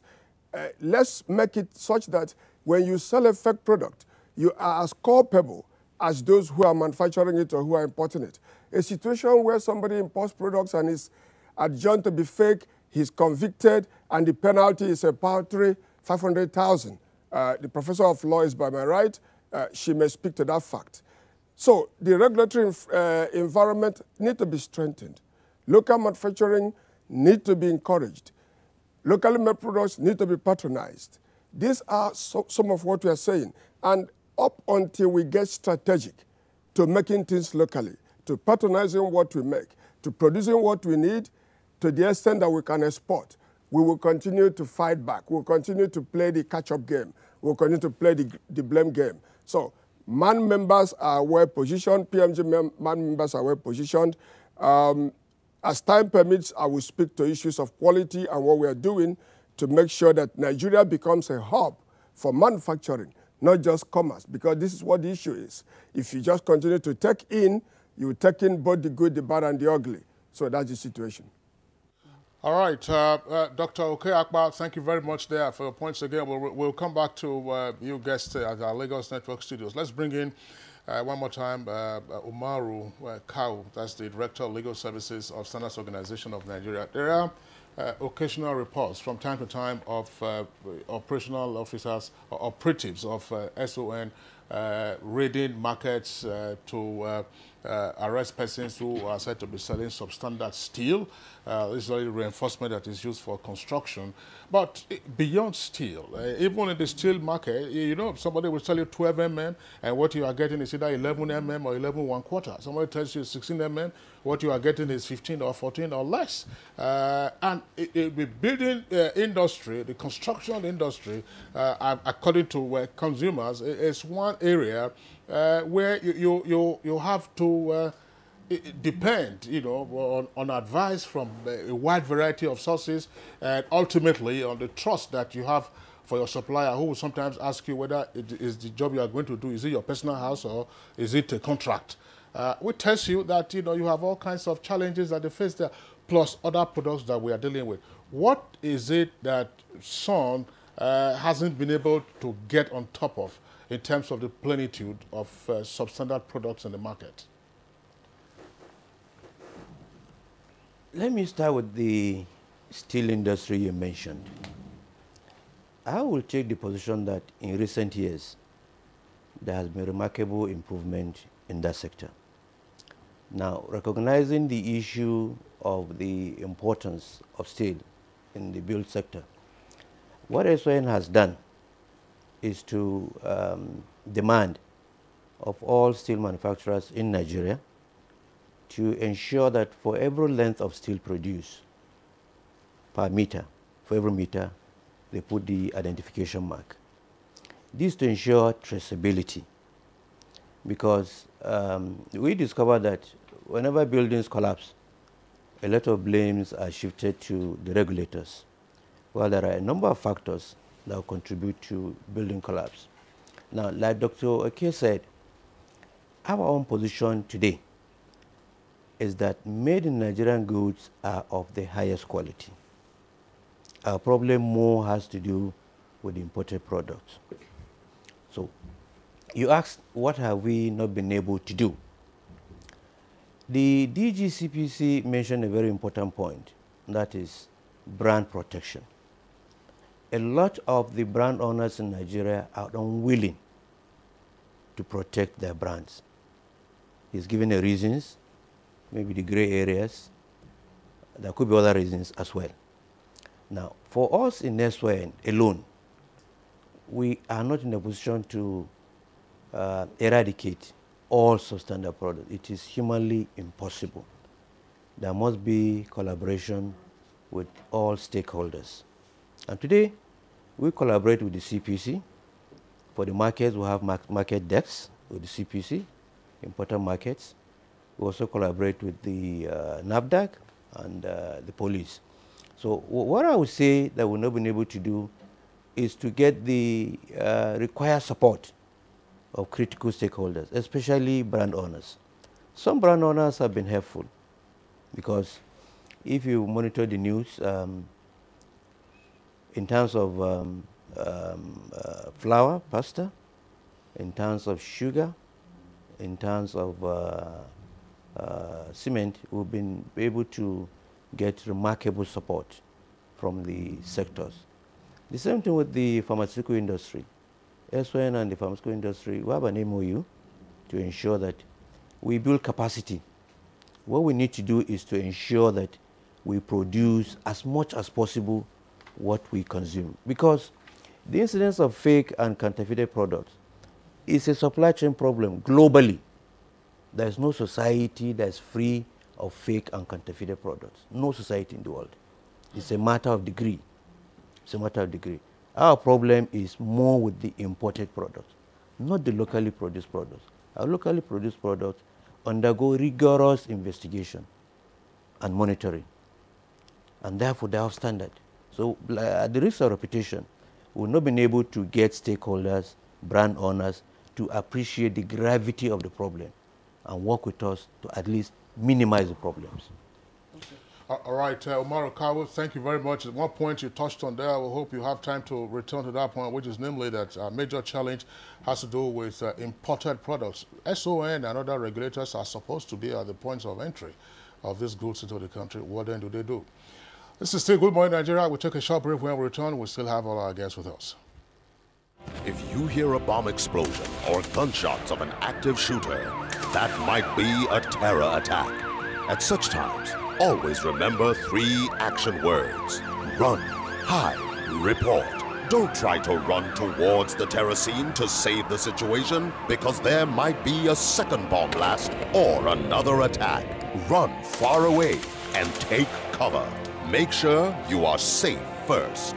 Yes, it is in our nature to sympathize over the hurt, but remember, only trained personnel can help in such situations. When in a secured environment, promptly call relevant authorities and help will come. For anonymous reporting, call 09630-3250-5 or 0813-2222-106. If you see something, say something. Nigeria, unite against terrorism.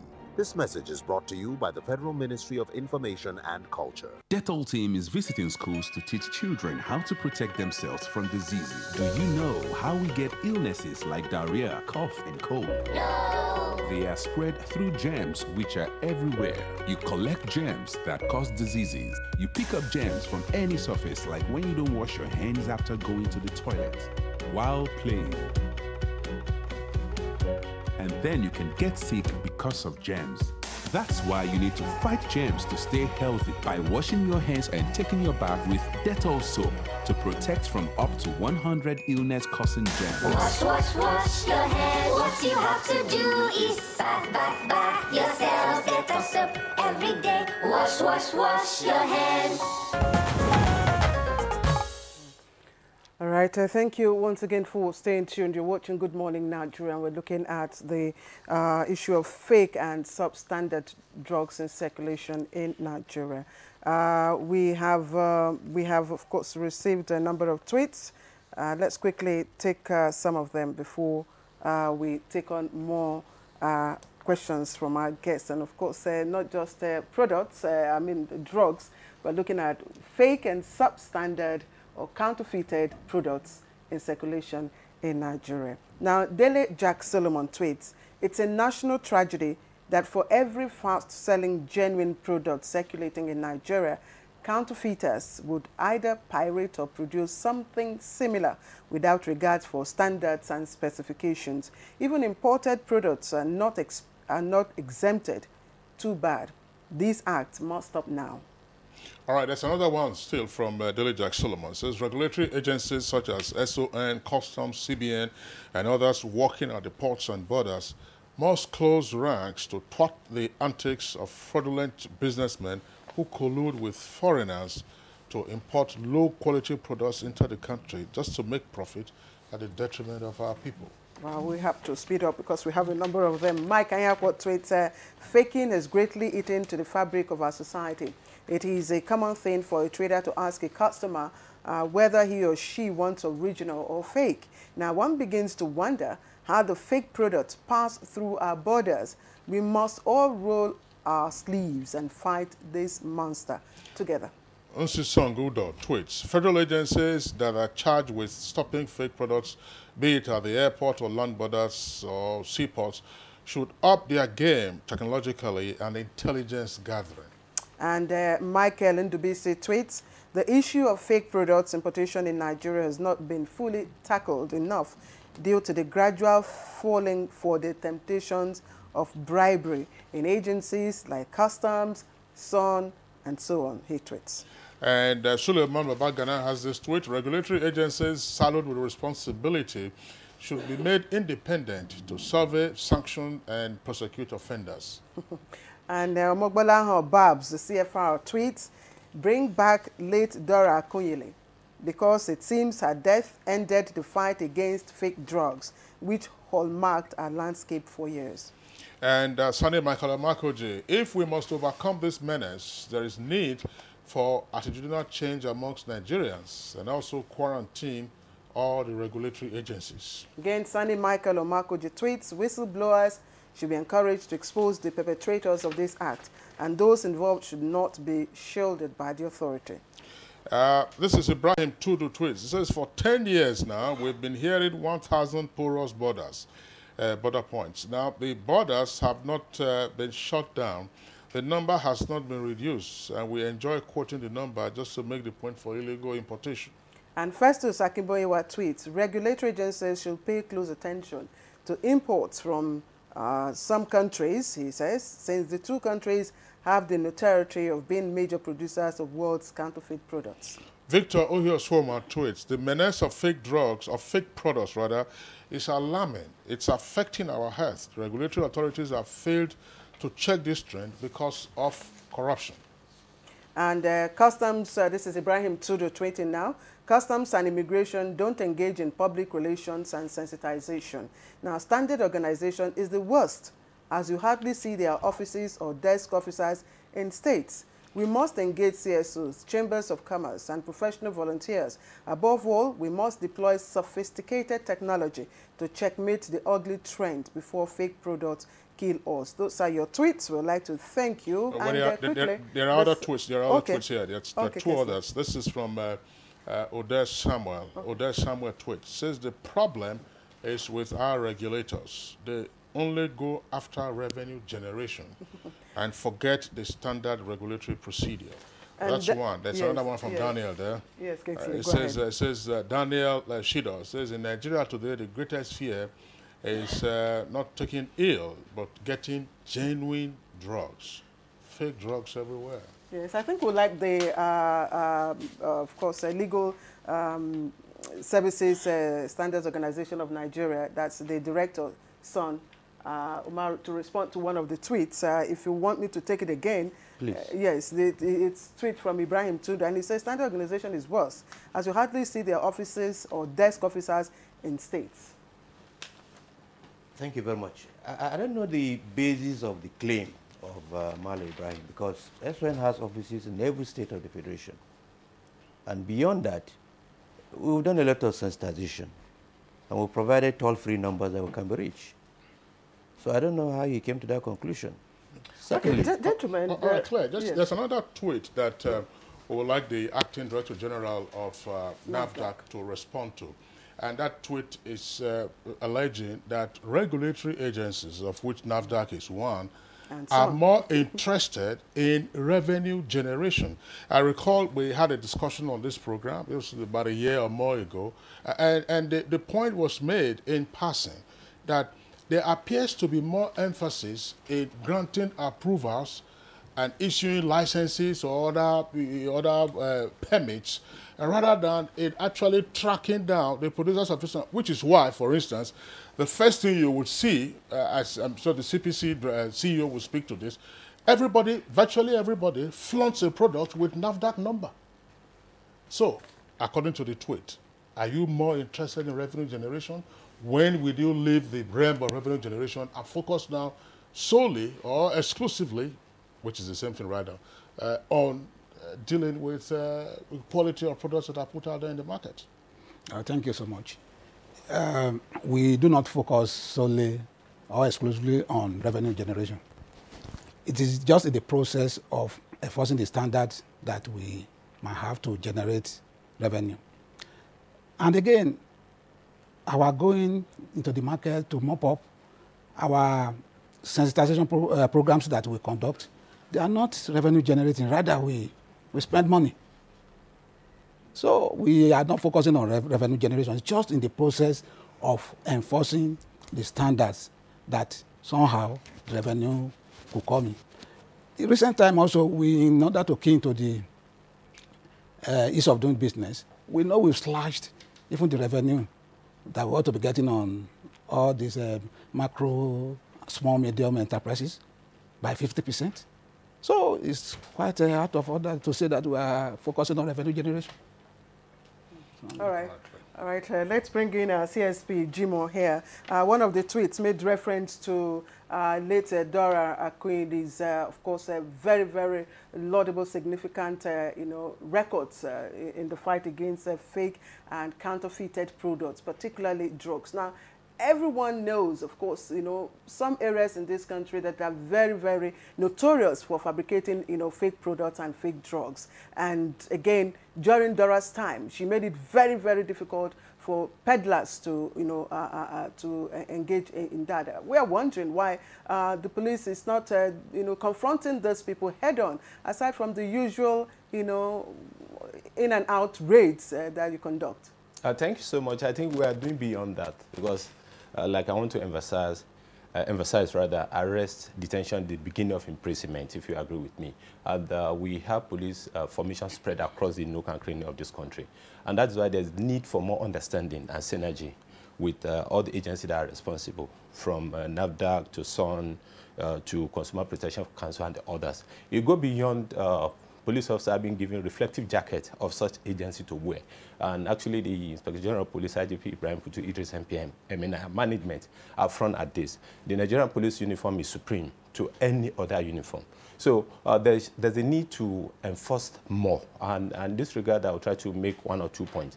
We have with all these agencies from NAFDAC, like an assistant commissioner of police to deputy commissioner of police in charge of police department. But it can be strengthened because if you have intelligence are better gathered by the locals, and we have the police personnel in the localities across board in this country. Even the remotest villages, you have the police outposts, police station around there. And these are the interface that we have with the public. So the public will bring it to our notice faster than to the agency, because you discover that even most of the sophisticated fabrication of fake products are done in the villages, far beyond the city center, where people can immediately alert such an agency. So there's a need to work more with this agency. Like I want to give an example of the piracy. The Minister of Information himself led the delegation to the Inspector General of Police, and the Inspector General of Police assigned the Deputy Inspector General of Police in charge of operation to be in charge of that squad.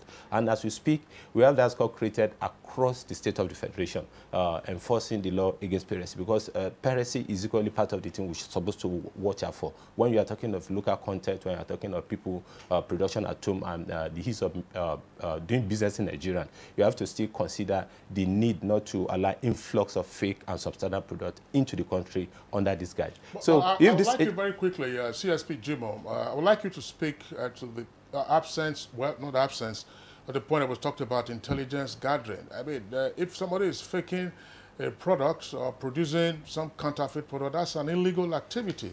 Why does it appear that, the law enforcement agencies are several steps behind these perpetrators in terms of gathering intelligence? No, like I said earlier on, information protected is what we call intelligence. And people who are giving information to the police should know that they should go a step further to assist us to protect such an information so that we can get the person in the act.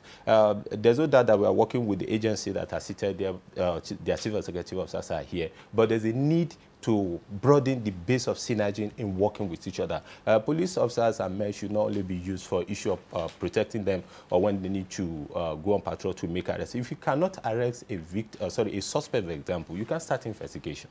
You can actually, in the sphere of investigation across the world, it does not necessarily mean that you have to get somebody arrested before you start investigating such a person. And that is why proactively, if you have a workable and actionable intelligence on your hand, you commence your investigation ahead of time, working with such an agency. So that is what I will still keep on emphasizing. We need to work more. We need to go beyond issue of media show of if one person is arrested, we bring in the media, we give the police officer the left jacket to wear. The police, CSP Jimo, the police from time to time normally would publish so-called black spots in certain cities. It says, look, you have operatives, usually men of the underworld, at certain times of the night in such location. Now, there is some mapping that is there in the minds of people about certain places in some parts of this country where, these adulterated products are either being produced or fake drugs are being produced.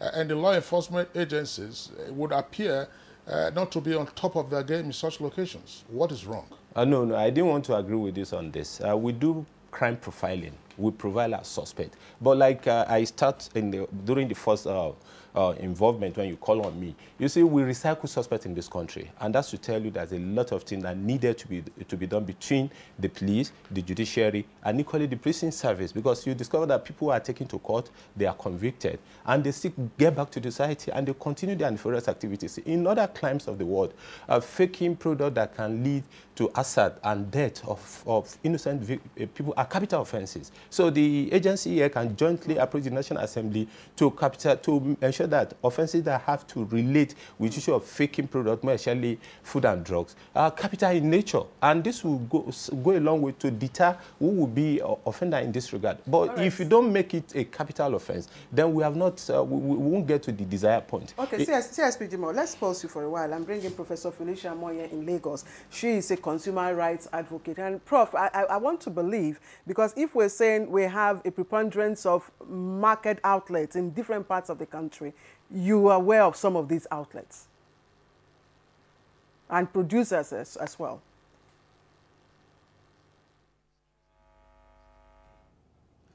Yes.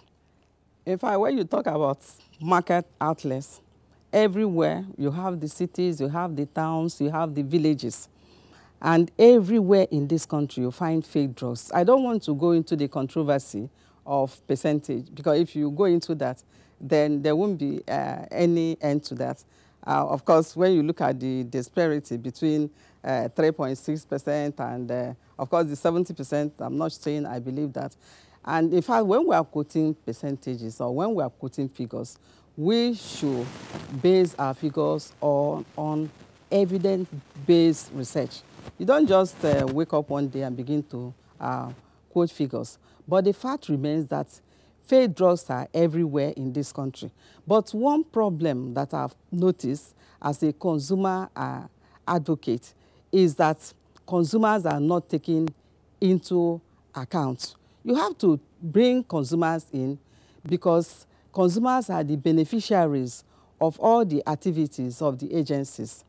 If, in fact, not just the agencies, the manufacturers. If you manufacture and nobody buys, then your product will be there. So when I look at the issue of regulation in this country, it's like an issue between the regulators and the manufacturers. So where does the consumer come in? Or when does the consumer come in? So you have to take consumers into account. We have a lot of agencies in this country. We have a lot of laws. And in fact, I'm really happy that NTA has brought in all the major agencies to discuss this issue. One piece of advice I will give is that agencies should collaborate. I remember that in 2005 or 2006, CPC, that's Consumer Protection Council, entered into a memorandum of understanding with NAFDAC. That is what it should be. So that if an agency, for instance, CPC is the enforcement agency. CPC receives consumer complaints from consumers on different products. So if a consumer complaint comes and CPC cannot analyze that product, CPC should take the product to NAFDAC or SON. Of course, SON is the standards-making body of this country, and that organization has everything it takes to analyze and pronounce on the quality of products. So we should do that. So consumers should be taken into account. Consumer education is very important because the issue of fake drugs or fake products generally is a very technical issue. Even the most sophisticated consumer may be deceived. You take anything, even this wristwatch I'm wearing, it takes an expert to know whether this is fake or genuine. So you have to collaborate. The agencies must collaborate.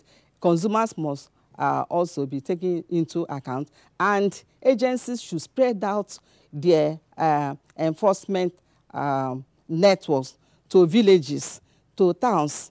For instance, if you are a consumer and you buy a product which you suspect to be fake or substandard, you need to know where to take the product to.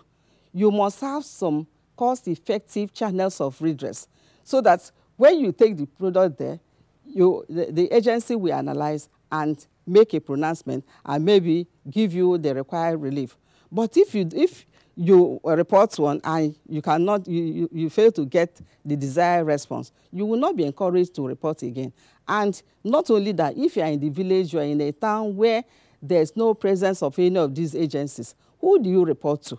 So we must have consumer education. We must institute consumer education, and we must also collaborate. The agencies must collaborate. Of course, manufacturers themselves should serve as their own policemen. You must police your products. It's not just enough to produce and send your markets the market. You have to make sure that what you have put on the market is not being faked by another producer. Because if that is done, you as the manufacturer of genuine product will lose. You will lose out, both economically, reputation-wise, and otherwise. So consumers must be protected. I don't want us to lose sight of the fact that there are many fake products in this country. All right, Professor Felicia Moyo, thank you very much. Now we are on the home stretch and back again to the CEO of the CPC. Earlier on, we did say that, of course, you would fast forward when you read out the raft of measures that will be required for us to begin to tackle much more effectively the epidemic of fake and substandard products. What's your reaction to what Professor Moye has just said in terms of consumer education, together with some of the points you earlier articulated? I mean, she's absolutely correct. And whether products are substandard or not, the best way to improve standards anyway is for consumers to really know their rights and to demand it. And one of the key challenges that I think economy continues to face is that it just seems that there isn't that much collaborative effort between government and industry. Industry just sometimes thinks that their whole role is to put their product out there and the government has to police the market.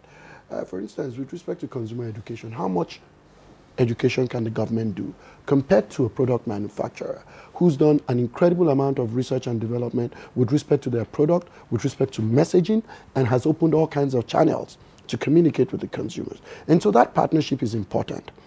And so if we together say, look, let's use your existing channel, let's use your messaging skills to also put out the rights of the consumers so they can demand it from you. And in many other parts of the world, you would see if you have a problem with this, call 1-800-this. If my driving is poor, call this. So manufacturers or service providers also take an active role in protecting the market, protecting the consumers, because ultimately that's the whole point. And so that's why Professor Moye is absolutely correct, that unless we stakeholders, whether regulatory or commercial, all come together to recognize that the whole fulcrum of our whole existence, whether as regulator or as a business, is about this consumer, and we must make sure that their protection is 360 We talked about warranty regulation earlier. How weak or strong is our warranty regime in this country? Well, right now, we have a relatively poor warranty regime. And where there's no law, there's no offense. And so one of my key priorities is promulgating a warranties regulation. Hopefully that would come on stream early next year. And essentially what that would do is it would help everybody. And I've spoken with people in industry also. So take, for instance, your LG, and you've made 100 pieces of television. I want you to serialize each of them. And I want you to register a warranty for each of those ones with me. And so that if anybody buys any of that 100, they know exactly where to go. They know that there can be a refund, they know there can be replacement, and then there can be repair, depending on what the circumstances are. And you must empower your retailers so that they can accept responsibility for this on your behalf, and your service level agreement creates an indemnity between you and them. That way, what happens is this: the fellow who is creating plasma televisions that are not LG doesn't have a warranty and is unable to provide it. And because of that, tracing is even so much easier. We can immediately go and interdict those products. And so retailers also know, because sometimes they are victims. So retailers now also know that if you cannot give me a back-to-back, end-to-end warranty system, then I'm not going to sell your product. Okay, Mr.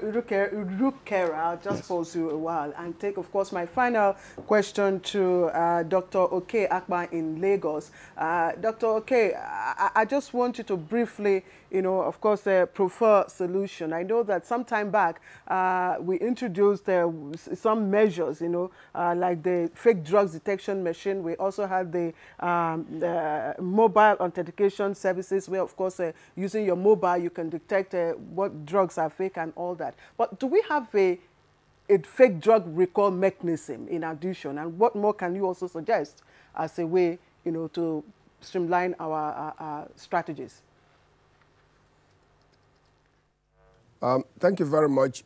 Before I quickly come to your question, I think we must bring to some kind of perspective the figures being discussed in terms of the percentage in circulation. And I have an information at my disposal which I think will be of interest to Nigerians. Whilst not endorsing any percentage, either the 3.6% as put out by the acting DG NAFDAC, but what is totally wrong is the 70% that was mentioned, because that figure means that 7 out of every 10 products on the shelf for medicines is fake in Nigeria. That figure actually came as a misquote to a figure put out by a gentleman called Andrew Nevin, who was the keynote speaker in the just concluded Pharmaceutical Society of Nigerian conference in Umuahia. We at PMG Man have taken up that misquote with PSN, and the PSN president, Pharmacist Yakesai, has put up a rebuttal. NAFDAC has also put out a rebuttal. So Nigerians, please take it on a very strong note. Percentage of medicine circulated in Nigeria is not 70% fake. It must be put into perspective.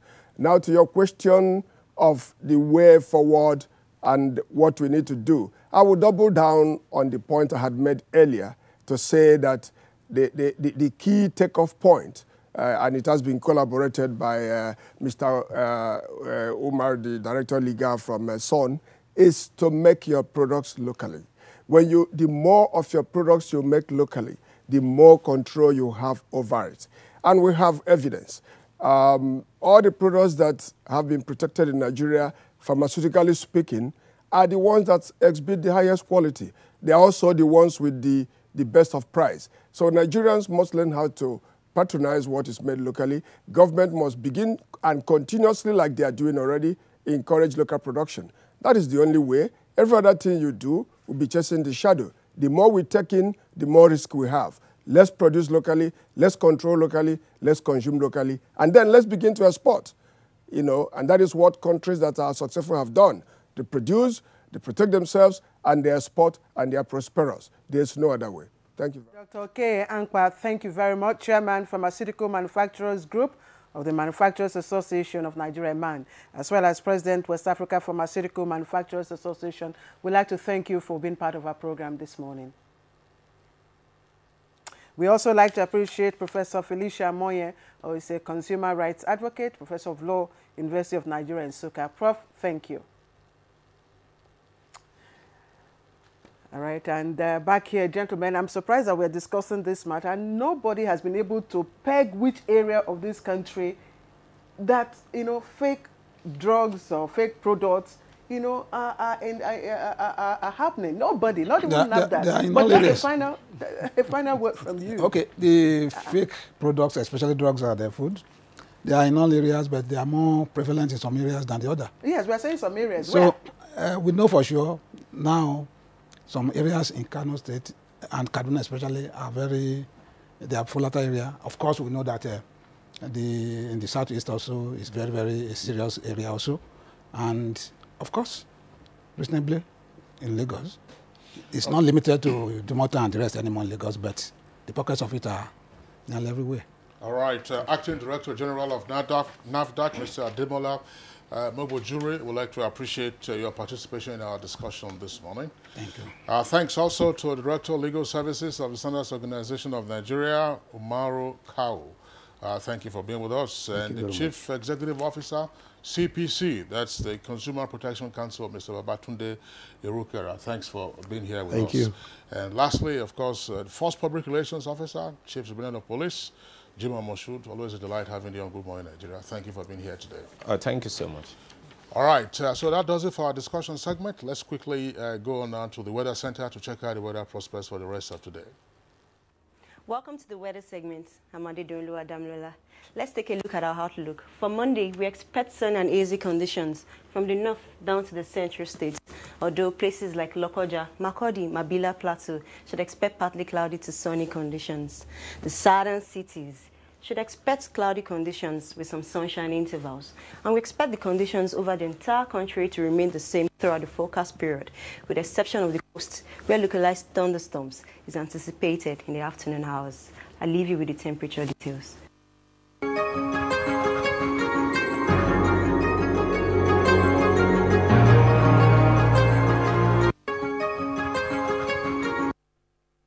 All right, that's how it's been today on Good Morning Nigeria. We appreciate your tuning in. Tomorrow we're back same time at 7 o'clock in the morning. We'll have a nice day. I'm Kingsley Osadolo. And remember, you can always watch a repeat broadcast of today's edition later today at 5 minutes past 5 on NTA News 24, channel 101 on Star Times. And of course, follow us on Twitter always for a new edition. I am Claire Delabo Abdurrazak. Have a good day.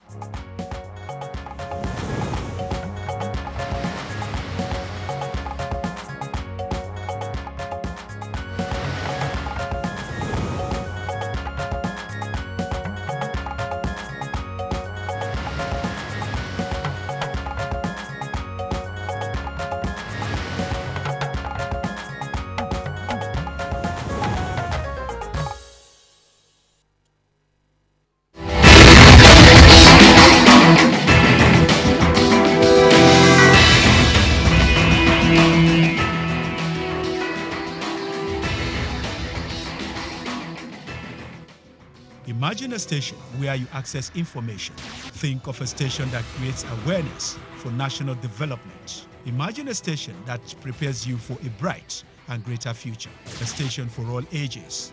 Documentaries, classroom and television, events coverage, children's programs and variety shows.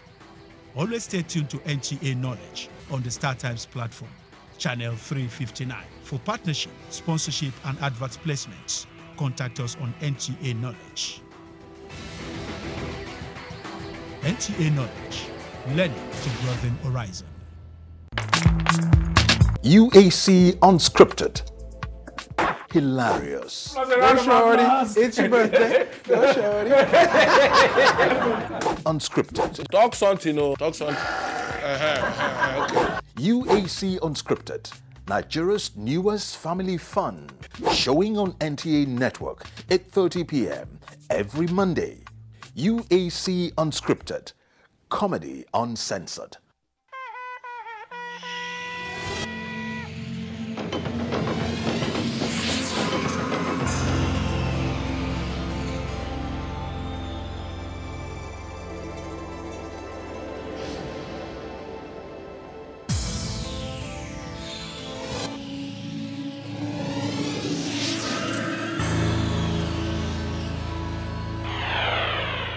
NTA, you can't beat the reach.